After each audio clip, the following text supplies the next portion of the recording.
अस्सलाम वालेकुम जी, मेरा नाम आमिर बिलाल है। नाजरीन, मुसलमानों को होश के नाखून लेने का वक्त आ चुका है, क्योंकि इजराइल जो प्लान रखता है फ़लस्तीन को लेके, मस्जिद अक्सा को लेके, उसके ऊपर उसने अमल दरामद शुरू कर दिया है। लगता है ऐसे था कि आलमी कवानीन के मुताबिक इजराइल चल रहा है और बहुत सारी चीज़ें जो हैं वो आलमी कवानीन के मुताबिक कर रहा है, लेकिन अब उसने अपना असली रूप दिखाना शुरू कर दिया है। इस वक्त अगर मस्जिद अक्सा की बात की जाए, उसके पैरामीटर्स की बात की जाए, यरूशलेम की बात की जाए और स्पेसिफिकली ईस्ट यरूशलेम की बात की जाए, जहाँ पर यह मस्जिद अक्सा वाक़ है, हमारा किबला अव्वल वाक़ है, वहाँ पर यहूदियों और फ़लस्तीनियों के दरमियान बड़े मुजाहरे देखने को मिले हैं और सैकड़ों के हिसाब से लोग ज़ख्मी भी हुए और शहीद भी हुए हैं। दोनों तरफ से एक दूसरे के ख़िलाफ़ शदीद किस्म की नारेबाजी की जा रही है और नफ़रत का जो बीज बोया है इजराइल ने वहाँ के लोगों के अंदर, वो अब जो है एक तनावर दरख्त जो है वो बनता जा रहा है। सूरत हाल ये है कि 100 से ज़ायद अफराद ज़ख्मी हो चुके हैं और जब से रमज़ान शुरू हुआ है तब से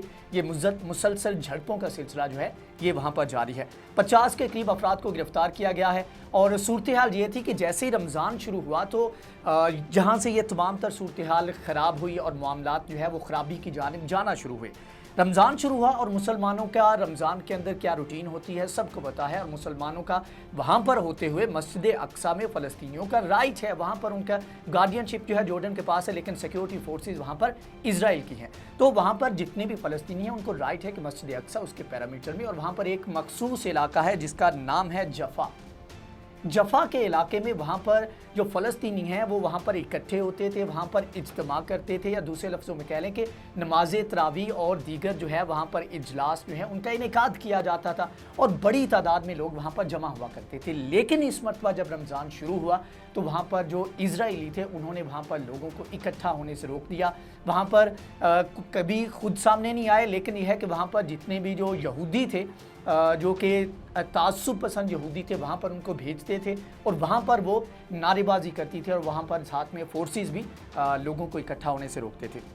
अब मसला उस वक्त ख़राब हुआ जब फ़लस्तीनियों की जानिब से वहाँ पर जाने की कोशिश की गई और वहाँ पर जो ऑलरेडी यहूदी मौजूद थे उन्होंने रोकने की कोशिश की, तो कुछ नौजवानों ने वहाँ पर यहूदियों को थप्पड़ मारे और ये जब थप्पड़ पड़े तो ये वीडियोस जो हैं सोशल मीडिया पर गईं और वायरल हुई। तो इजराइल के जो पॉलिसी मेकर थे, इजराइल के जो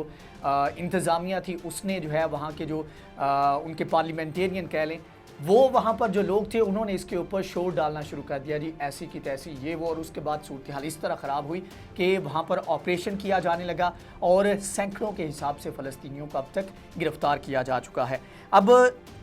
एग्जैक्टली अगर बात करूं तो यरूशलेम के अंदर ईस्ट यरूशलेम और ईस्ट यरूशलेम में एक बहुत बड़ा गेट है जिसको दिमश्क गेट कहा जाता है, दिमस्कस गेट कह सकते हैं आप इसको, और ये शहर के शुमाल में वाक़ है। तो ये इधर फिर इसके अंदर जो है जफ़ा का ये मुकाम है जहाँ पर ये तमाम तर लोग जो है इकट्ठा होना चाहते थे, लेकिन वहाँ पर रुका जा रहा है। अब यहाँ पर जो है लोगों को समझने की ज़रूरत है कि पहले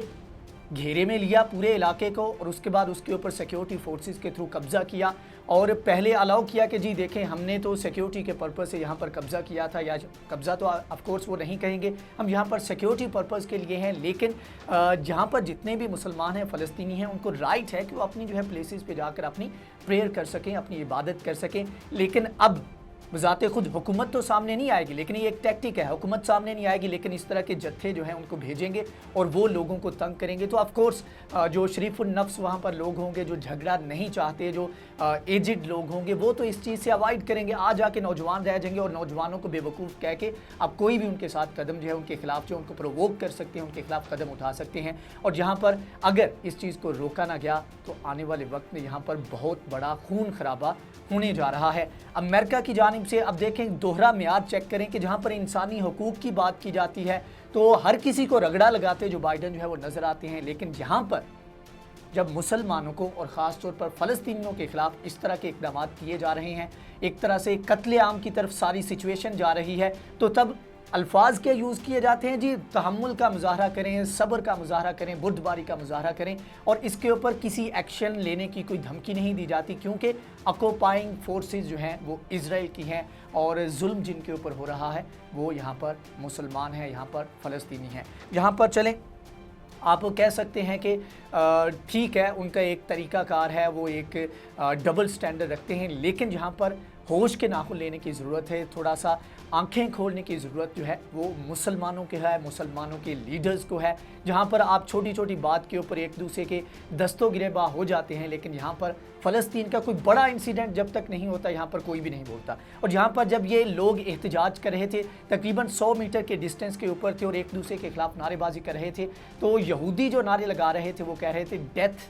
टू अरब्स, मतलब कि अरबों को मौत दो, अरबों के लिए हलाकत हो। मतलब ये है कि वहाँ पर जितने फ़लस्तीनी हैं वहाँ पर उनका रहना जो है, उनका ज़िंदगी गुजारना उनका मुश्किल किया जा रहा है। ये उन्हीं का इलाका है, उन्हीं का घर है, उन्हीं के शहर हैं, उन्हीं का मुल्क है, लेकिन यहाँ पर उनके लिए जो रहने का हक है उनसे छीना जा रहा है। लेकिन हमारे जो हुक्मरान हैं वो होश के नाखून नहीं लेते। अरबों की हलाकत की बात की जाती है, लेकिन सऊदी अरब की जानिब से बयान नहीं आएगा, यूएई की जानिब से बयान नहीं आएगा, कोई भी अरब इसके ऊपर नहीं बोलेगा। ईरान की हम बड़ी बात करते हैं, लेकिन यह है कि ईरान भी इसके ऊपर आपको एक भी बयान देता नज़र नहीं आएगा। तो ये अफसोस का मुकाम है। यहाँ पर हमें थोड़ा सा होश के नाखून लेना चाहिए और साथ में अपने फ़लस्तीनी भाइयों के लिए दुआ भी करते रहना चाहिए, ताकि अल्लाह उनकी मदद करे। और ख़ास तौर पर रमज़ान के महीने में इस तरह के मुश्किल हालात का सामना करना बहुत तकलीफ़देह है। अभी रिसेंटली कुछ मुजाहरे हुए थे पाकिस्तान के अंदर, और उससे कितनी तकलीफ़ हुई लोगों को वो आप समझ सकते हैं। जस्ट इमेजिन करें कि यहाँ पर जो सूरत हाल थी वो डेली बेसिस पर वहाँ पर लोगों को फेस करना पड़ती है, तो उनकी ज़िंदगी किस तरह से गुजर रही है।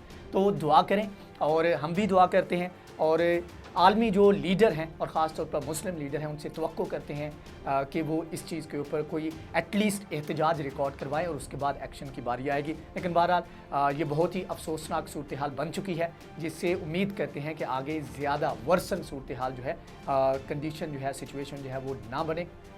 दुआ करेंगे इंशाल्लाह। बहरहाल आज की वीडियो से इतनी। अगर ये वीडियो आपको पसंद आई है तो इसको लाइक करें, शेयर करें, हमारे चैनल को सब्सक्राइब करें। नेक्स्ट वीडियो में हाजिर होंगे, तब तक के लिए अल्लाह हाफ़िज़।